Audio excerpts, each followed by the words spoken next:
Welcome, everyone, to the Twin Disasters Program. I am your host for tonight. I'm Kristen Jacobson. I am the Assistant Director of the Westchester Public Library in Illinois. Joining me behind the scenes are our fabulous Zoom jockeys, Patrick Callahan, who is our Adult Services Librarian, and Ryan Flores, who is our Technical Services Manager. We thank you all for joining us this evening as we remember the 150th anniversary of the Peshtigo, Wisconsin fire and the Great Chicago Fire. While most people from Wisconsin are familiar with both fires, many from Illinois are unaware that there was another fire at the exact same time as the Chicago fire. And that fire was much deadlier and destroyed 600 times more acreage than the Chicago fire. And that fire was the Peshtigo, Wisconsin fire. For tonight's program, we have assembled an extremely knowledgeable panel of experts from both Wisconsin and Illinois, and it's now my honor to introduce them to you. From Peshtigo, Wisconsin, we have Wendy Call. Wendy is on the board of directors for the Peshtigo Historical Society. She is the museum coordinator, as well as being a docent at the Peshtigo Fire Museum. And also from Peshtigo tonight, we have Margaret Wood. Margaret was formerly on the board of directors for the Peshtigo Historical Society. She recently retired from being a long-term docent at the Peshtigo Fire Museum. She is also the granddaughter of a survivor of that fire. From the Chicago History Museum, we welcome Julius Jones, the museum's assistant curator. I would like to take this opportunity to promote one of Mr. Jones's upcoming programs on the Chicago fire. It's titled City of Fire, Chicago 1871. It begins on October 8th, so check the Chicago History Museum website for further details. Also with us tonight, we are very pleased to have Chief Walter Schroeder with us.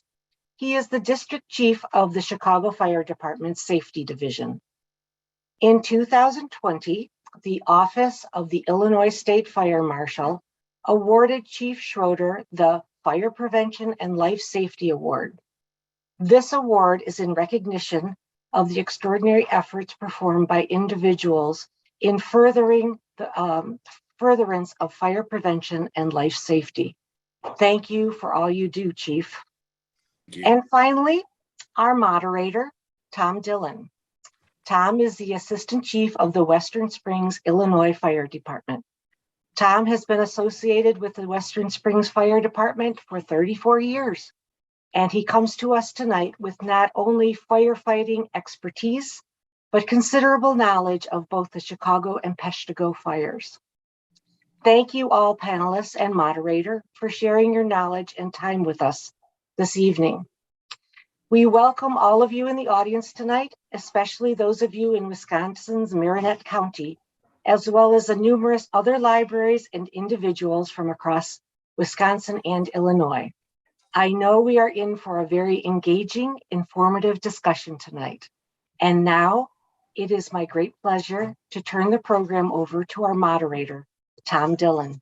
Thank you, Tom. Thank you, Chris. Good evening to everybody. As Chris said, I'm honored to serve as the Assistant Chief of the Western Springs Fire Department. Western Springs is a suburb of Chicago, just a couple of miles up the road from here in Westchester. I'm in the offices of the Westchester Library tonight, and I'm equally honored to serve with the distinguished members of this panel. We've gathered tonight to share some questions, share some observations, tell some stories, ask some questions, as I say, regarding both of those fires. And we see this as an opportunity for all of us, all those tuning in, to learn something more about two very significant events in the history of Chicago and the history of Peshtigo in Wisconsin. And just briefly, as we go through, oftentimes as we study history, we're in search of facts and answers to questions, and we're puzzled by, occurrences, and we're looking to find out the whys and the whens and the hows. And I think one of the things I realized in my journey through the searching history and the like, is that it involves real people. So as we talk about these fires tonight, and their causes and the aftermath and all the interesting things, I think we all need to remember that it involved real people. And the nearly 2,500 people died in Peshtigo, and nearly 300 people died in Chicago. And those people consisted of grandparents, husbands, wives, teenagers, infants, toddlers, from all walks of life. And I think it's important for us to remember that this is a human story, and it had a human toll on people that lived just as we do today, in times where all they wanted was safety, security, and and the love of their families, and they were struck by a horror that was unimaginable. And I think we need to keep that in mind as we face these questions and look at this tonight, and particularly so as we move into the Fire Prevention Week that so many of our fire departments throughout the country, largely because of the Chicago and Peshtigo fires, honor during the month of October. And as we go into Fire Prevention Week, we need to realize that the more things change, the more they stay the same.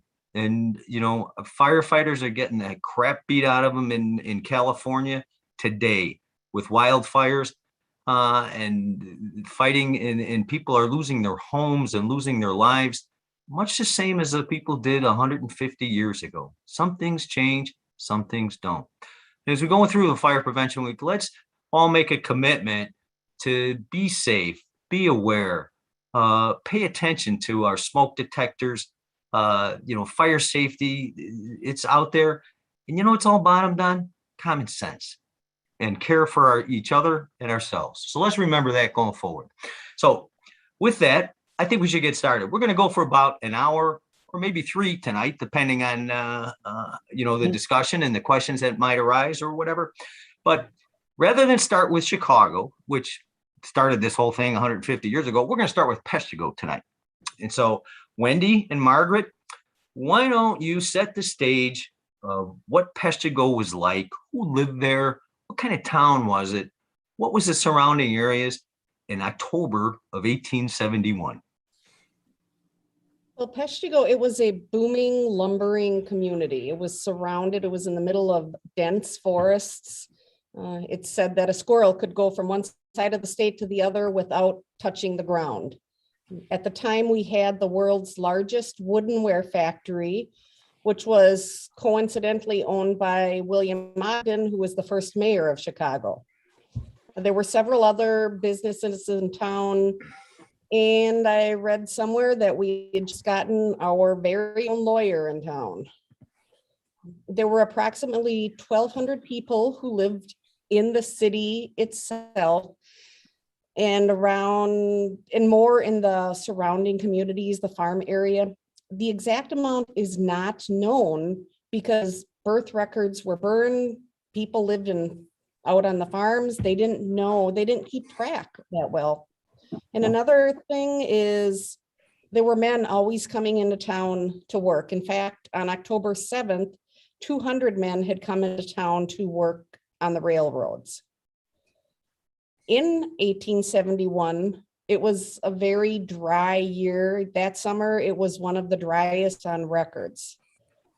The fall and winter of 1870 were also dry. There had been very little snow. And that summer, there had been hardly any rain. In fact, the last rain had been in July, and it pretty much dried up as soon as it hit the ground. So that summer, there were unsafe burning practices back then. The lumberjacks, they'd clear the forest for the sawmills, for the woodenware factory. The farmers, the railroad workers, they'd cut down the trees, take what they wanted, and then leave the rest in a pile, burn the bush. Sometimes the fires would extinguish themselves, sometimes it didn't.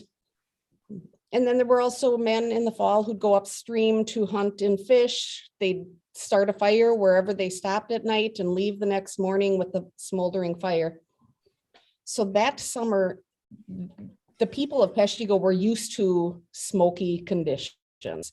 You know, frequently the men would have to be called to various areas to assist in putting out the fires. And in fact, there were swamp and bogs all around Peshtigo. And so people would see fissures of snakes. They call them fire snakes, fissures of fire through the ground going from one tree to another. Some days the lamps were lit during the daytime because it was so dark, the sun was blocked, and some days the steamships were not able to even dock because of the smoke. So that was So, the leading up to Wendy, it. this was as a result of the dry conditions and the practices of the loggers and the railroad people or whatever. It must have been awfully hard for people to just live in the town with all that smoke. I mean, we read in the news about the consternation about the smoke blowing over the Midwest from the fires going on in our western states. I can't imagine what it must have been like for that thick smoke on a daily basis. Was that a problem for the people of I Peshtigo? don't think there was thick smoke on a daily basis. Most of these fires previous to that night had been smaller fires. There were numerous ones, but the smoke until that day was probably not that dense. Yes, there would be smoke in the air. Okay. So what happened on that day? Well, on October 8th, the city was heavy with smoke, but people went about their daily activities. They got out of church, it's smoky, but they didn't think much of it because they were used to some smokiness. And then as the day grew darker, there was a strange red glow that appeared in the sky in the west, and they could hear a rumbling sound. The wind picked up at dusk, carrying dust, ashes and sparks. And then about 9 o'clock, the low rumbling sound that people heard, it grew into a roar like a freight train. The crimson sky brightened, and suddenly large sheets of flame exploded out of the forests.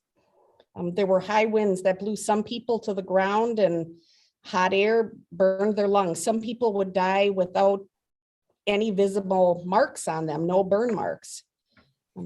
There were sparks and flames blowing, making it seem like the air was on fire. Everything in the fire's path was instantly consumed, and within 1 hour, the entire city was completely gone. There was a smokestack and a freshly framed in house. That was all that stood, and at least 800 people from the city itself did not make it through that night. So that was in 60 minutes. That's about how long we're going to be talking tonight. In that period of time, that whole town was gone and 800 people were dead. Yes. Wow. How long did fire burn? It burned into the next day, but Peshtigo, the fire did not last so terribly long because everything burned so quickly. Many of the people here who survived did so because they got to the river that runs through. And of course, Peshtigo was not a city at this time. It was simply a community. They didn't know what was going on really, but many of them had rushed to the river that runs through this town. And as I said, many of the survivors were people who were able to get to the river. Some found safety in some low-lying areas. Of course, much of the area that was burned by this fire, well over 1 million acres, was not in any town or community. Much of it was burning forested land where there were some smaller communities. Peshtigo seems to have been most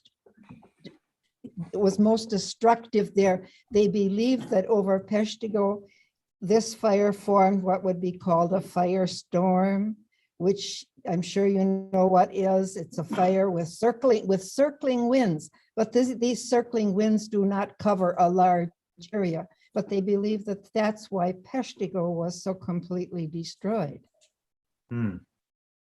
Wow. And That while, had to be an incredible experience. Tell us, was there a fire department in Peshtigo at the time? no, right? Pardon? Was there a fire department? There wasn't, was there? No, the only firefighting equipment they had was barrels of water and pails and shovels set up around the community. They had done that ahead of time. Some of those barrels of water had been placed around the edges of the community as a measure of protection. But of course, pails and buckets and whatever were no match for this fire. They soon discovered that and abandoned them. My goodness, my goodness. So you'd mentioned in 1.2 million acres. Maybe we could put that map up, Ryan, and kind of put this in perspective. It's my understanding in reading about these fires that pretty much is the size of the state of Rhode Island taken together. So what we're looking at here, folks, is the map. The red area is that which was affected by the Peshtigo fire. You can see Peshtigo. It's about 45 miles north of Green Bay and about 260 miles north of Chicago. But in speaking of Chicago, you can see the comparison over there on the right of the land mass that was affected by the Chicago fire as compared to the Peshtigo fire. Hopefully that gives you some perspective of the enormity of the event in Peshtigo on that Sunday, October 8th. Thanks, Ryan. So we're going to come back to the Peshtigo fire because I have some questions, but let's set the table here and now go back to that small little puny fire in Chicago, comparatively speaking, and find out what happened there. Tell us what Chicago was like, Chief and Julius, in October of 1871. Set the stage for this fire and tell us what happened on that Sunday. Julius, I'll let you, you're the better historian than I am with this. Well, thank you. First of all, I'm very grateful to be here.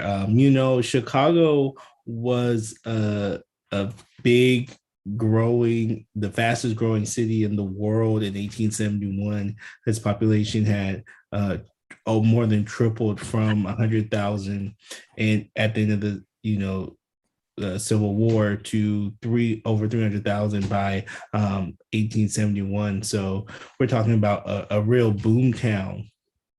And it too, like Peshtigo, was going through unseasonably dry, windy, and hot temperatures. There's a drought, above normal temperatures. I think one of the differences is being that big boom town, it had been essentially thrown together somewhat haphazardly, in large measure thanks to the abundance of wood from Peshtigo and the nearby surrounding forest. It was a city made of wood. The water pipes were made of wood. So you're literally talking about a city made of wood, in many ways set to burn. And I think, all of those things really, I think, set the conditions for this fire to sort of really grow and take on a life of its own. Mm-hmm.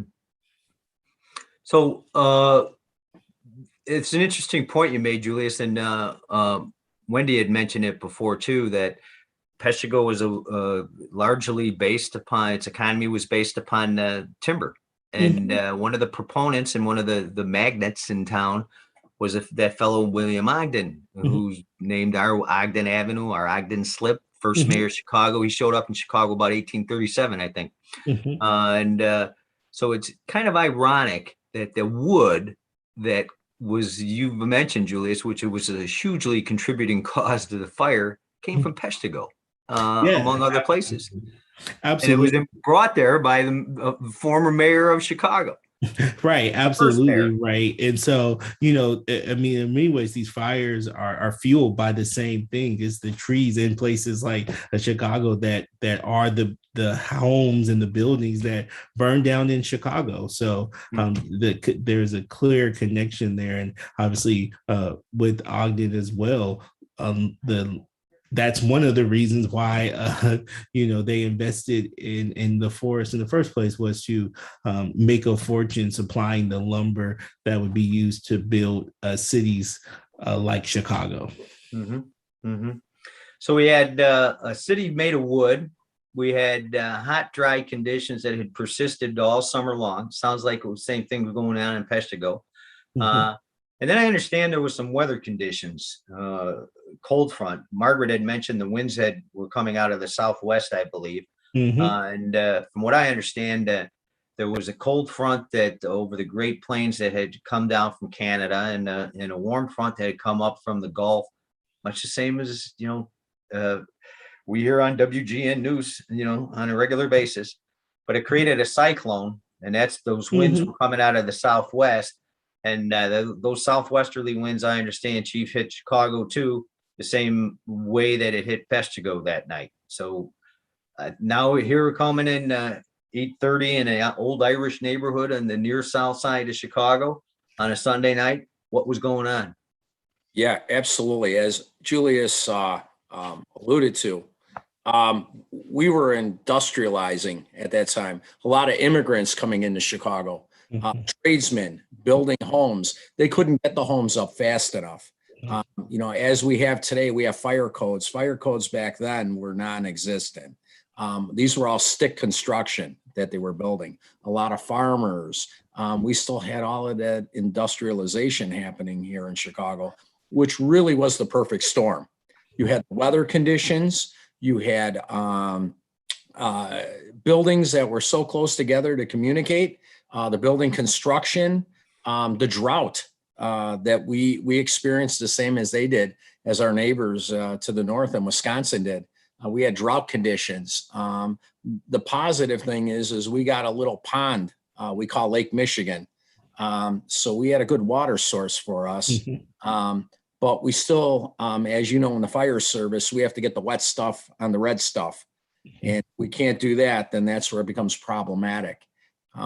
So that was really a true dynamic in the fire that we had in Chicago. We had a lot of people living on top of each other in a condensed area. And just to throw this out there, I know we were hearing a little bit about the firefighting capabilities there in Peshtigo. At the time of the fire, we had 17 engines, believe it or not, in Chicago. We got over 100 now, but we had 17 engines. Out of those 17 steam engines, Long John steam engine was the one that they were testing out. One was broken, two were in the shops. So I guess if you took statistics, we're probably at about the same what we do now. We always have some that are in for maintenance. They didn't have the backups as we do today. So the firefighting support really wasn't there as it would. And if you look through the history of it and people commenting on the fire, obviously technology didn't play a part in it as we do today, and knowledge. We learn, unfortunately, in our line of work in fire departments, we learn from past tragedy. That's how we make our corrective actions. And obviously we learned a lot from this fire. Fire Prevention Week. Imagine that. It started because of these two big fires, and that's something that we take from. And as you started off with, Chief, I can't resonate that enough. Now is the time to really take a mental note. If you're going to do it at any time of the year, this is the month, the week, the day to do it. Is go home and make sure you got a working smoke detector. Make sure you have an exit plan to get out of your house. Make sure you know what to do. Make sure your kids know. That's critically important. I know we're talking about a fire that happened 150 years ago, but as you alluded to and stated, things have a tendency of constantly repeating themselves. We look at our brothers and sisters out in the West. We're still having forest fires that they're fighting like crazy. Just as we heard from our neighbors to the north in Peshtigo. Yeah, that's a serious thing. All right, so there's a question out there on everybody's mind that's listening tonight. What'd that cow do? Yeah, exactly. That poor cow. That poor cow. It's always that controversial question. Who started the fire? And as you heard, it potentially was someone walking around, maybe careless smoker, or, I have the fortunate, one of my offices actually sat where Mrs. O'Leary's barn is. 558 West Decoven is her address of her home. There is a flame that we have out in front, and that's the Chicago Fire Academy. Ironic that they put the fire academy right where Mrs. O'Leary's house was located, and the barn. Outside, we have a flame commemorating where the barn was located. So as history has it, or supposedly, the cow was, they were milking the cow, and someone left a lantern in there, and the cow kicked the lantern over. I guess wanted the lights out. Years later, and when I say years later, probably 140 years later, our city council had a hearing regarding this issue. Our aldermen, we have 50 of them, and they debated over the fact of, was this Mrs. O'Leary's fault, and did the cow do it? It came that she was made whole, if you will, exonerated from the incident from occurring with our city council. They found that it did not happen that way in manner. But we still have a plaque commemorating that fire at our training facility. So I have to go along with what past history said, and unfortunately, it sounds plausible. The cow could have done it. Well, it's so funny because in our exhibition, we sort of focused on why Mrs. O'Leary was a convenient scapegoat for the fire, right? Looking at sort of the facts of the improbability of this story for a host of reasons.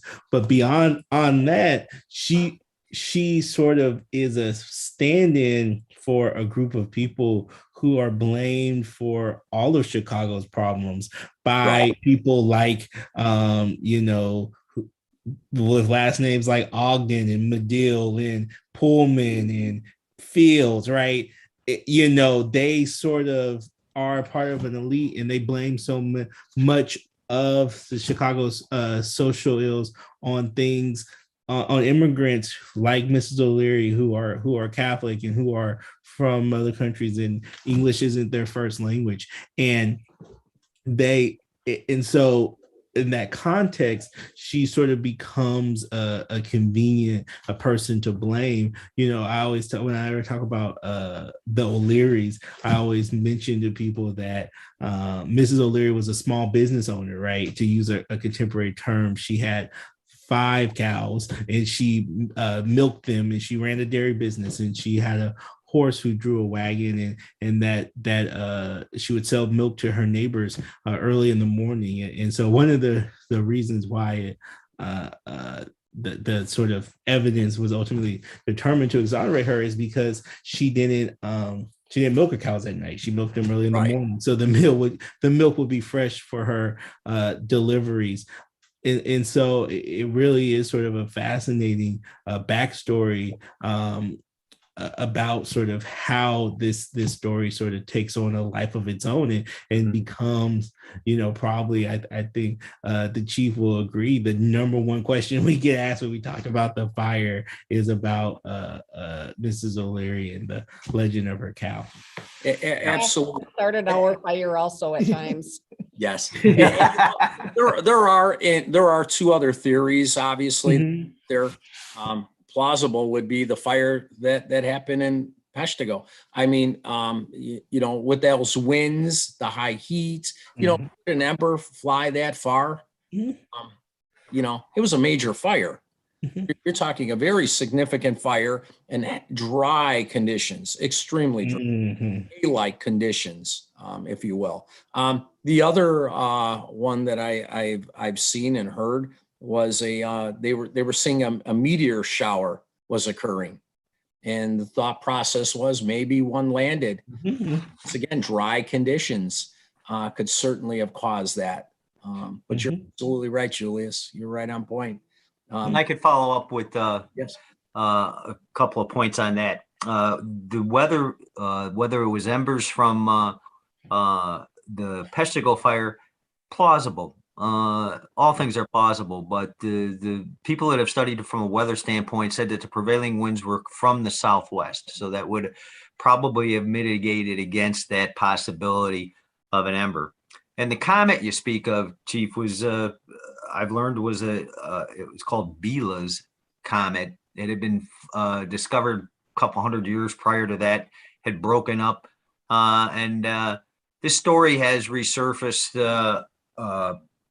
It gets a life of its own every generation or two. And what I found, I did a little research, and the American Institute of Aeronautics and Astronautics did a focused study of this and looked at all the possibilities in 2004. And they concluded, and again, all things are possible, but they concluded it is extraordinarily unlikely that any part of that comet or meteorite falling from the heavens started that, because when that stuff hits the earth, apparently it's ice cold. And there's never been any evidence ever of any fire being started by a meteorite. Wendy, Margaret, have you heard that meteorite story about Peshtigo too? Sure. Yep, absolutely. And I read today too, there's no evidence that a meteor has started a forest fire. Right. People did report seeing chunks of fire going through the sky. But what I always say about that, you have a campfire and you hear popping of the wood and little chunks fly off. Think of that in a much more intensified thing with hundreds of year old trees and the gases that are forming and chunks were flying off. Yep, that's a really good point, because I can follow up on that as well. The temperatures of that fire, and I assume the Chicago fire as well, they exceeded 1,000 degrees. Now, wood in that fire you're talking about, Wendy, it ignited at 400 degrees. Mm-hmm. So now you got 1,000 degrees. And then I also read too that the marsh and the swamps and the bogs that you described around Peshtigo, they too were giving off gases in that hot summer. And so between the tinder from the timber and the gases and the 1,000-degree or more temperatures, and the strong winds coming in, and the fire creating its own winds that created the swirling. Some people in Peshtigo, I understand, described it as a tornado of fire coming through there. They're ripping houses hundreds of feet in the air. I couldn't imagine the horror of that. But the specific point about these fireballs going through the air, when gases heat up, and sometimes there's like a hydrogen gas or whatever, and it comes together, and then when oxygen, in order to have a fire, you got to have three things. You got to have oxygen, you got to have heat, and you got to have fuel. And gas sometimes will be that fuel, and you got to have a chemical reaction. That's the icing on the cake. So when you get that gas, and then you got that heat, and then you got that fuel, and the oxygen come together, that gas that's all jammed together lights up, and it looks like a big fireball and shoots. And so that happened a lot in Peshtigo, I read. And it also happened a lot in Chicago too. They would have tentacles of fire going out 100 yards. And it was because of the gases that were igniting, in that when you get the heat together, you get the fuel together, you get the oxygen together, and it all gets together, and then you have that reaction, and kaboom, there's your fire. So that's happened a lot. That's how you got them fireballs and the like. So Julius, what happened when did the fire go out? So it finally died out on the early morning of October 10th, because we finally got some rain, and it sort of ran out of fuel, burning into present day Lincoln Park, which was a cemetery at the time. So, So on that same question, Wendy, Margaret, how did the fire go out in Peshtigo? We didn't have a fire department up there. Did it just burn out because it had nothing left to burn, or what happened? They don't think it took too much more than an hour to destroy Peshtigo. Well, that was the Peshtigo, but we had to, what about by going into the river, stayed in the river a good share of the night because everything was too hot to come out. Mm-hmm. Mhm. But it evidently did not take too long for Peshtigo to be destroyed. No, just an And hour. I read, no, actually, Pauline had said that further, it went up into the UP, and once you get like between Birch Creek, Escanaba, up towards Escanaba, there's some sand dunes. And Ah, it hit some of the sand dunes and ran out of forest fuel. And Well, that's- the next day there was some rain that Yeah. helped to put it out too. So it did rain. Well, that was probably the same rain that hit Chicago. Yes, You know, Except ours was on the same weather night. system. Huh. it just took it a little bit longer. Yeah, it got up there eventually. Oh, we Mhm. darn. So in Peshtigo, now the fire's out. What did the town do? What were the effects, the impacts of this fire on Peshtigo? How did it change from Saturday, October 9th? One man who took it 3 days. upon himself to walk to Marinette, which is 5 or 6 miles away. Now, Marinette had some fire destruction, but it wasn't destroyed the way Peshtigo was.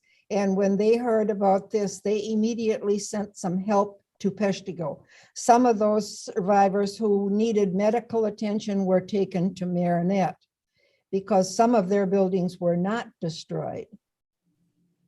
Were there any hospitals in the area, Margaret? Not really.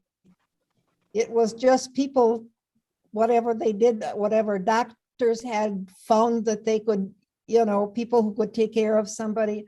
Hospitals, not really. So let's think about that again, folks. Think of the horror of this, the human toll. It isn't just buildings burning and old pictures of old fires here. You think about these people and suffering burns, which is one of the most horrible conditions. Chief, you've seen it in your career. And I can't imagine not having the healthcare facilities that we have today. Those people had nowhere to turn except to each other, I guess. But my goodness, how horrible that must have been. Some of them were eventually taken by boat to Green Bay, where Mhm. there were at least some help. Mm. One of the things about Green Bay that I heard too is it's my understanding that a couple weeks before the Peshtigo fire, there was another big fire up there that took the telegraph lines out. Is that right? It wasn't a big fire, but it was enough to take down the telegraph. Right. So when this fire started, Green Bay is the next big town south, but nobody could get any word. No connection, there no was telegraph connection. The Peshtigo was isolated from the world, and they couldn't get the word out that the fires were going or whatever. And it was, so as I understand, it was some ship captain the next day took the message down to Green Bay, and they didn't find out until Monday night. So what happened then? Did the state of Wisconsin jump in there and start helping people out? Well, eventually word got to the state capitol, but by that time the governor was in Chicago because he didn't realize what was going on in Peshtigo. But there was some help then sent from Green Bay, and then eventually the governor's wife put together quite a bit of help that was sent to Peshtigo, what supplies she could commandeer and whatever. And didn't Mhm. she kind of commandeer a train that was going to Chicago and Yes, reroute it to Peshtigo? yeah, she rerouted some supplies to Peshtigo that were supposedly going to Chicago. Yes, And I think I read she was just in her 20s, so she was. forceful Yeah, she was woman. 20. Her name was Frances Fairchild, I think. And she was 24 years old. She did commandeer that train in Madison and turned it around. She desperately got word Sent it north. desperately got word to her husband, who honorably was on his way to help the victims in Chicago. And he came right back and helped out the people in Peshtigo. But think about how the news traveled and the logistics, and we get hurricanes in the Gulf Coast in Florida, and things are flying in there and whatever. Yeah, I mean, by the nightfall, things are there. And now, Green Bay, the people in Green Bay, 45 miles south, didn't know about this for 24 hours. That's amazing. That's amazing. Julius, what happened in Chicago? well, let me ask this question first. Why did Chicago, overshadow Peshtigo? I mean, it's an obvious answer because it was so big and the whole world was paying attention, but nobody knew about Peshtigo. Here's the question. What was the impact on the relief efforts in Chicago because of that fact? Well, news spread rapidly. So we have drawings and depictions of people following the telegraph ticker tape in places like New York and London in the media news, because Chicago, as the crossroads of America, it was the place that news from the entire Midwest would come to be distributed. So within short order, particularly for the period in question,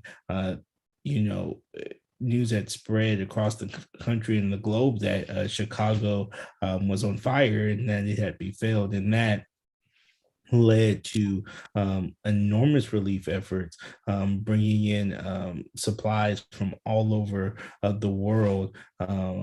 In fact, I always talk about this example where the Chicago Public Library gets its start because of a book drive started in London.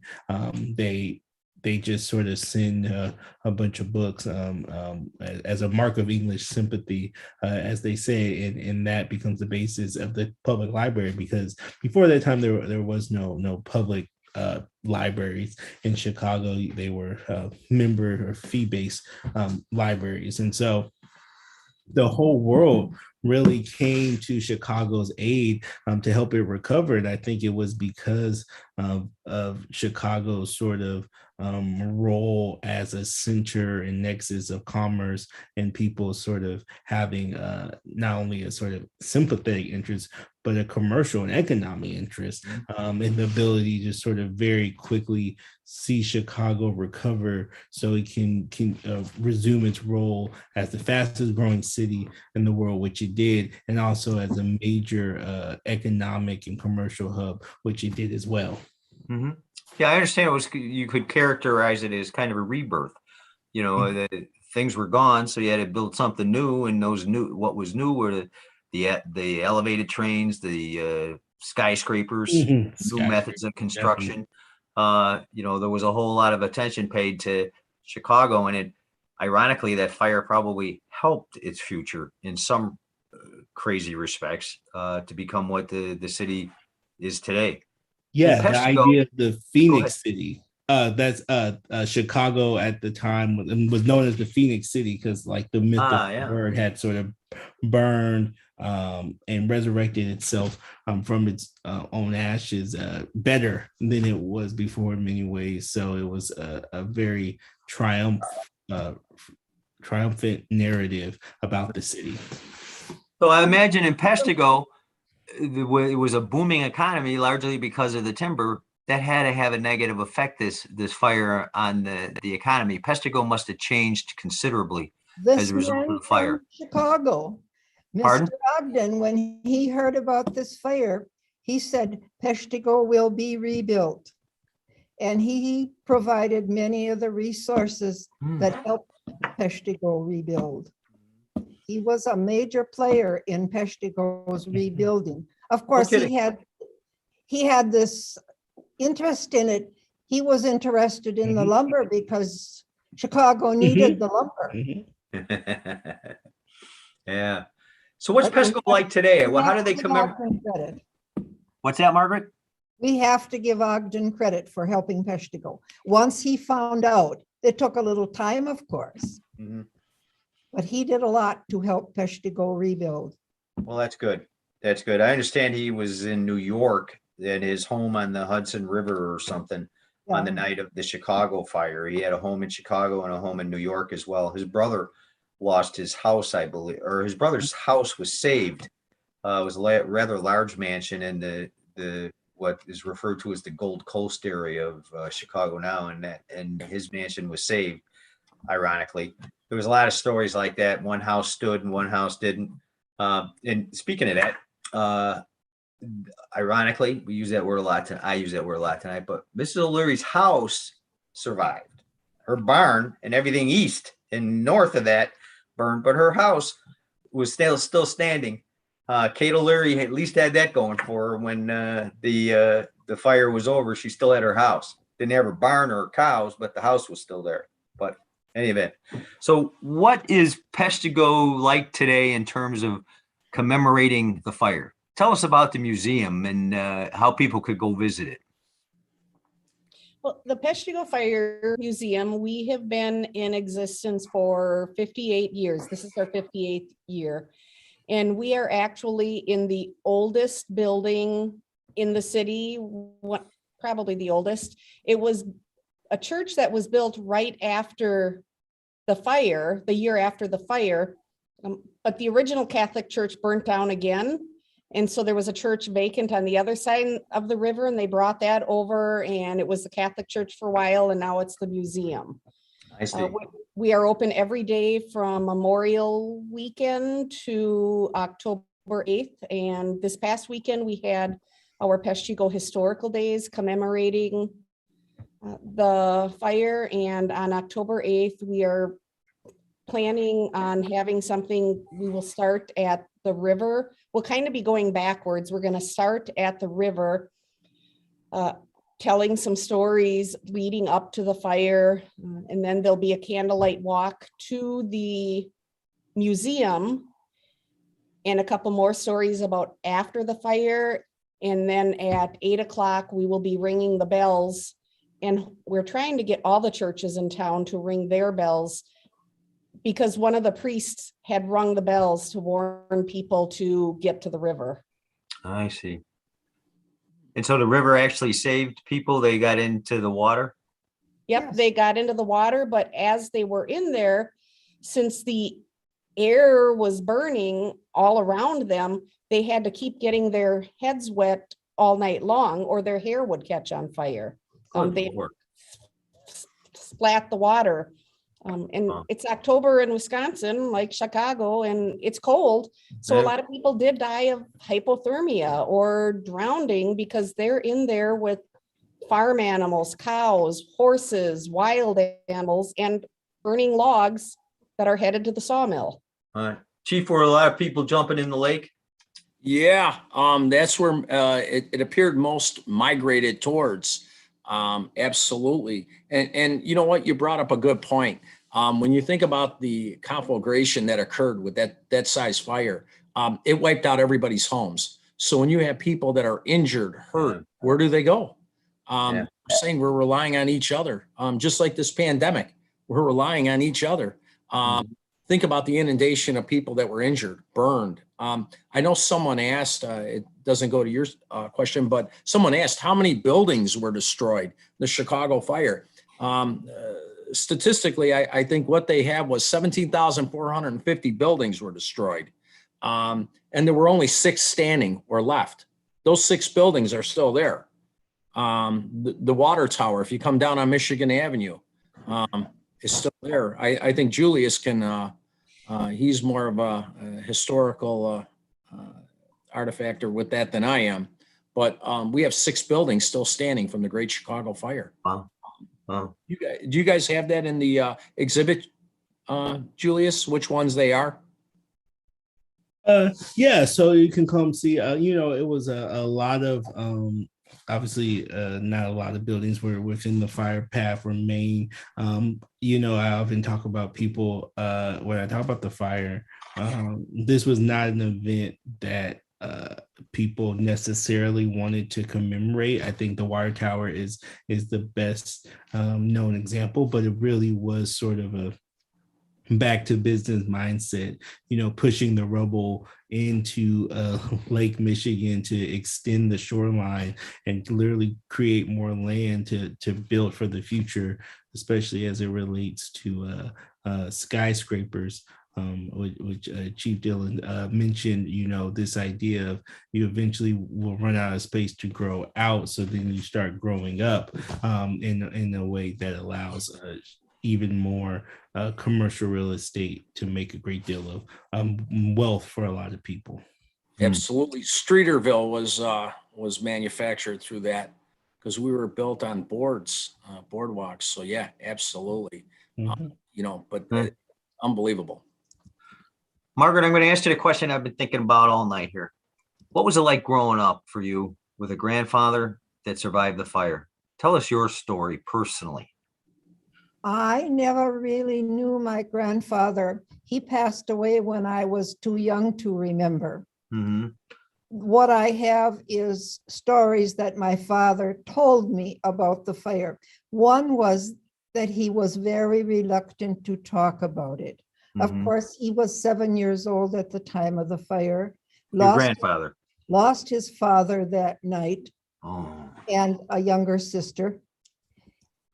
So several years after the fire, his mother passed away. We don't know what happened, if it was some effect from what happened that night. But my grandfather was raised in Canada. all right. He and his brother and sister were all raised in Canada I see. after their mother passed away. Dude, Several what kind of Pardon? stories did your father tell you about that were passed on to him, perhaps?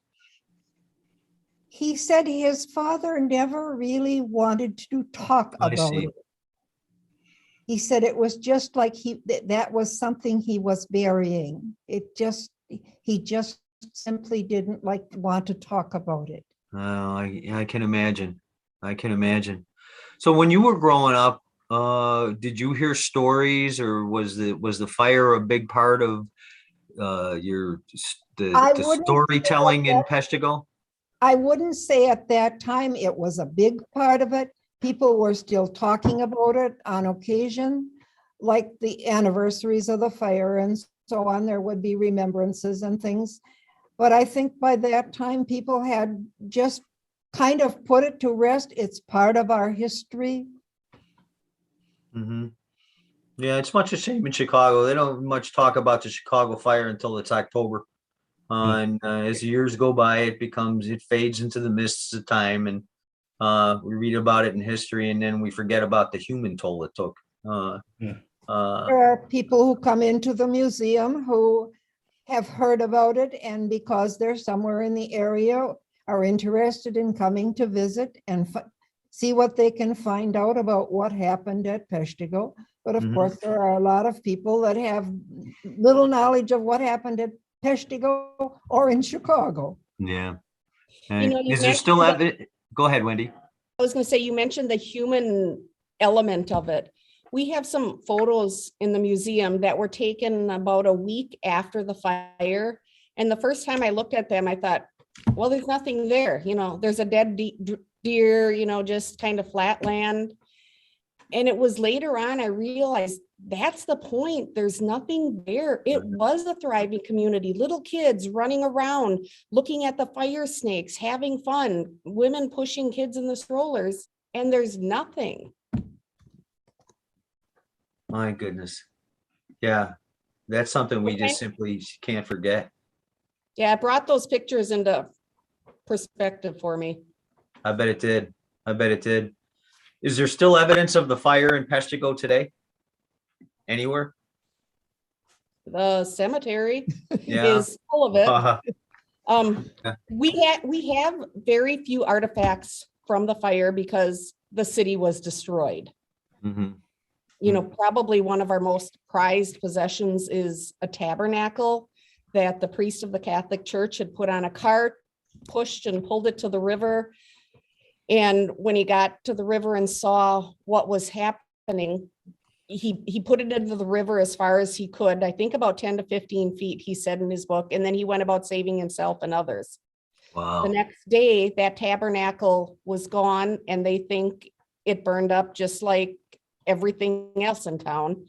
And a couple days later, people came running to him, Father, it's a miracle. We found the tabernacle. It was found floating on logs in the river. No fire damage, no water damage. It's in the same condition it is now as it was then. And that's centerpiece at our museum. And in the winter, when we're closed, it goes to the Catholic Church. Holy Toledo. That's pretty cool.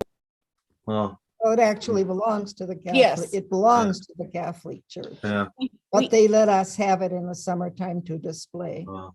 We have a mass grave towards the back of our cemetery where at least 350 bodies that were burned beyond recognition were buried.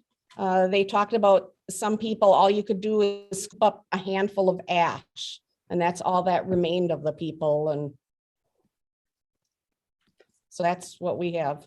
Yeah, I read one of the accounts I read was that so many people came to find their family, and all that would be left would be a wedding ring because the winds blew their ashes away. They were literally gone. Nothing. We get people who come into the museum saying that they have burnt out a burnt stump on their land that somebody has said was from the fire. It's pretty hard to prove. Yeah. Yeah, I bet. But as long as it serves to make people remember, Yes. let them, that's all that counts. That's all that counts. So Chief, one of the questions that we had is, so how did the Chicago fire change firefighting? If it did. It certainly did.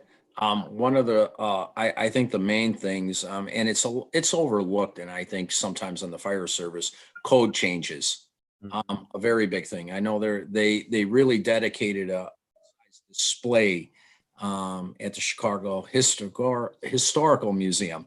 I'm sorry, it's getting late. It's been a long day. I'm losing my tongue here. And that really changed the course of how Chicago was built after that fire.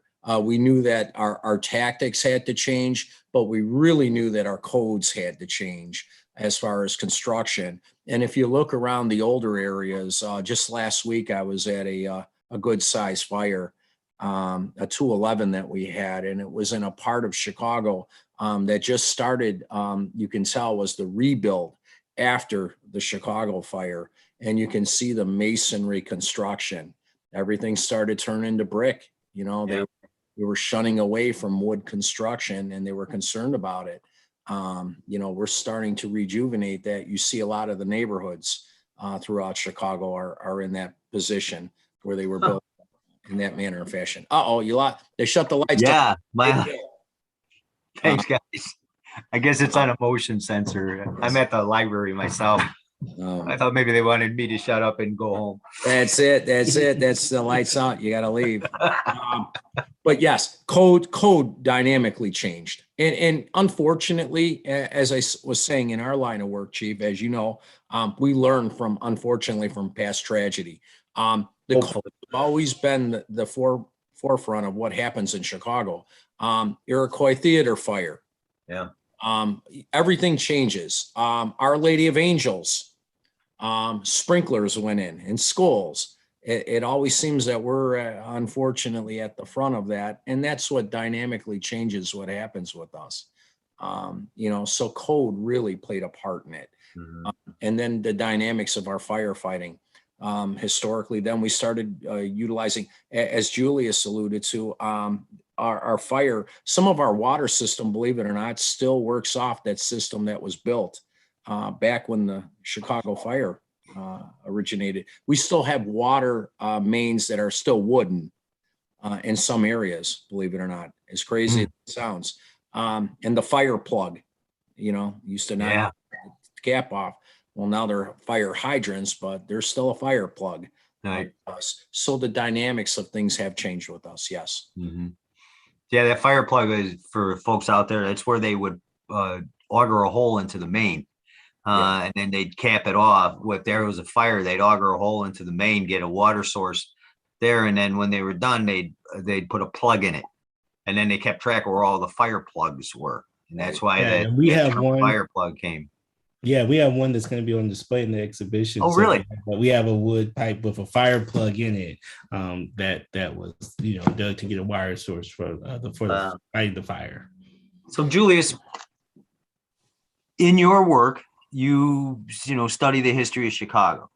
So, in studying the history of Chicago, what would you say this part of our history, that fire, what does it mean? What impact does it have on the people of Chicago today? How would you tell that? What are you going to tell the young kids coming through your museum why this fire was important to them? Yeah, I'm gonna say two things. The first is that I think the sort of resilience and perseverance and recovery is deeply a part of Chicago's identity, right? Chicago is a resilient city. It's been through some hard times, but I think the people of Chicago sort of have demonstrated over time the perseverance and the resilience and the toughness to sort of rebuild and recover. And I think that was on display in the aftermath of the Great Chicago Fire. So I think it still offers lessons that we can learn today. I think the other thing is, in terms of offering lessons for today, is looking at the recovery in the sort of inequity that existed before, during, and after the fire, and how we see those inequities exist in our city today, and realizing that that's also a legacy that as Chicagoans we deal with and aspire to overcome. And so I think the fire offers the opportunity for us to see both of those things in a historical moment, and how they can apply to our present moment. I have to say this, Chief, this really goes into what you just said earlier. When things change, they stay the same. Mm-hmm. And that's a perfect example of that. Yeah. Yeah. And just along those lines, so many of the victims, so many of those poor people in Peshtigo were immigrants. Yeah. And just like they had gotten off the boat, went into the forest and, cleared land, built their farms. All they wanted was a safe place for their families. And, much the same is going on today. But so I think we're getting up to about an hour here. I think if they got any questions, maybe Ryan or Chris will tell us. But Wendy, Margaret, do you have any final words for our listeners tonight about the significance of Peshtigo in your own lives and the lives of the town? Well, I would say that, I mentioned before 800 people in the city died. The actual death toll was much more than that. They don't know exactly. There really isn't an actual count that they really know, because records weren't kept in those days like they are today. And you think about the 200 men who had come into town the day before the fire. Yeah, nobody knew. There was no record. Right. Yeah, they say it was up. They're thinking it could have been at least 2,500 people that died. That 24 hours period.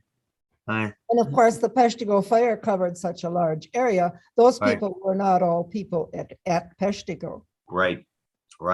Yeah. And, the other thing that I always think about is the wildfires, California wildfires. Yeah, let's talk about that for a minute.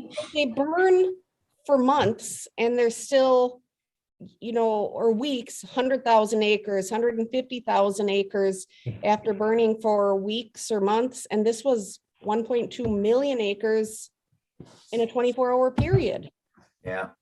Wow. That's a good point. But and it is the fires in California, like Chief was saying, no matter how much things change, they stay the same. It's the same thing. It's the fuel, the wood, and the timber that's dry. The weather. We've got drought conditions, and then the winds come, and then there's a fifth element besides the chemical reaction, and it's us. Yep. And people doing stupid things. And so that's what causes fires. But it's amazing, just you think about those people in Lake Tahoe and that Paradise place in California, what they had to go through is the same thing that happened to those people in Peshtigo on that Sunday night and in Chicago. They grabbed for whatever they could, their loved ones, and ran. And some made it and some didn't. It's still going on. And for all those reasons. And I think, the more we push back on Mother Nature, you got to remember she bats last, and she's batting last, and will continue to do so. And we got to stop thinking we can, win that game. Right. We got to work with it. But Chris, you got anything for us? I do. I want to thank you all, first off, for an absolutely fascinating discussion So many of your little tidbits were just, I never would have thought of some of these things. It was wonderful. I appreciate all of your contributions. We did have a few questions. You briefly mentioned that there was a little bit of fire not a little bit, it was actually a lot of it, but you briefly mentioned that there was a fire in Michigan. Can you tell me anything about that? There seemed to have been 3 fires, the Huron fire, I can't remember them all. But it took a large swath across the lower part of Michigan. Yeah, I can answer that, and I want Margaret and Wendy to follow up on it. But I think the fire went north of Peshtigo into Escanaba and across Menominee, and that became It the UP crossed of the Menominee Michigan. River and went a ways into Michigan. I guess Right. not quite as far as Escanaba. Right. And so But that was it that. did go into Michigan. Yeah, and that part of that Michigan, fire of course. it went up there from Peshtigo into Michigan. The other fires down around Holland and Huron or whatever, that's a little bit farther down the lake. That was a separate fire. 500 people died in that fire, they estimate. And I don't know the acreage, but let's just assume it was a bunch of acres. Yeah, it looks like it from the map. But it was unrelated only in time. It was related only in time, and it wasn't necessarily, I think it might have been that day or whatever, but they were not connected at all. Okay. Interesting. We do have a question from Michelle. She says, I know the Peshtigo Museum has an adjoining graveyard with many victims from the fire buried in it, including the mass grave of unidentified victims. Where were the victims of the Chicago fire buried? Julius, would you have that answer? Yeah, some of them were actually buried in the cemetery that was at the end of the fire. That is present day Lincoln Park as well. Much like the other fires, their death toll, which is officially 300, is sort of thought to be significantly, lower than the actuality.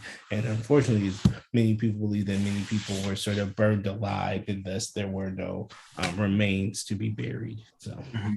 So there's no mass grave anywhere in Chicago that commemorates those poor victims.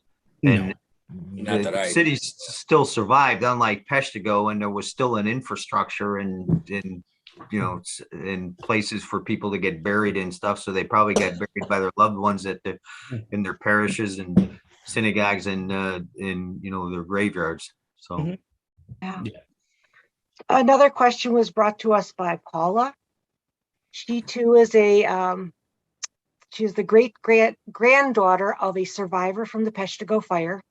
My family lost 24 members in the fire, and I often wonder how many other families lost that many. My great-grandfather survived the fire supposedly by going down a well. He had burns on his face. These are stories, so I don't know how accurate they are. Now, they may be stories, but going back to Tom's point, may they serve to remind us, and so that we remember not only the lives lost, but in the future, how we can protect ourselves. Ladies and gentlemen, this has just been a wonderful program. We could go on and on with questions, I know. I'd love to have you all back. Are there any questions you have among yourselves that you'd like to ask each other? I'll just ask Margaret and Wendy that questioner's account of the well and stuff. There were many stories of people going down into wells and taking extraordinarily, sometimes lucky, sometimes futile efforts to escape that fire. But so that kind of rings true, doesn't it? The well. Absolutely, because some people who went down in the wells, if the fire would go over them, the oxygen out of the wells would be fuel to the fire and they would suffocate. Wow. Sure. There was a mother I read, she buried her 3 children kind of in mud, leaving their face. And then she buried herself next to them. Her children survived. She didn't. And right next to each other. Well, that was my question. You know, I do have, and I guess it's kind of personal. Julius, when does the exhibit open for the Chicago fire? And how long will it run? Yeah, so the exhibit opens on the anniversary. It's October 8th, which is next Friday. It will run for over 3 years. Definitely through 2024. And you can look up more information about the exhibition and our entire slate of programming. We have a website dedicated to it, and it's chicago1871.org. Thank you. Thank you once again, everyone, for all of your contributions to a fabulous program. It's much appreciated. I do want to say that this program was recorded, and if you would like to pass along our website, you can do that. It's Westchester PL, as in public library.org. It will be on our website for people to watch and watch and watch. It is fascinating. You are all such knowledgeable, wonderful people to listen to. Thank you. Chris, wait, Chris, I got one more thing. Yeah. So speaking of libraries, I did some refreshing research. I had read this book, the both of these books some time ago, but go to your library. I went to the Western Springs Library to get this book. It's called Firestorm at Peshtigo. It's written by a Denise Guess, Gess, and a William Lutz. Firestorm at Peshtigo. It's a wonderful resource. Wendy and Margaret, I'm sure you're familiar with this one. And but it was a fascinating read again for me. And then there's another book by a former Tribune reporter called Robert Cromie, and it was called The Great Chicago Fire. They're at your library, so go to the library. Thank you.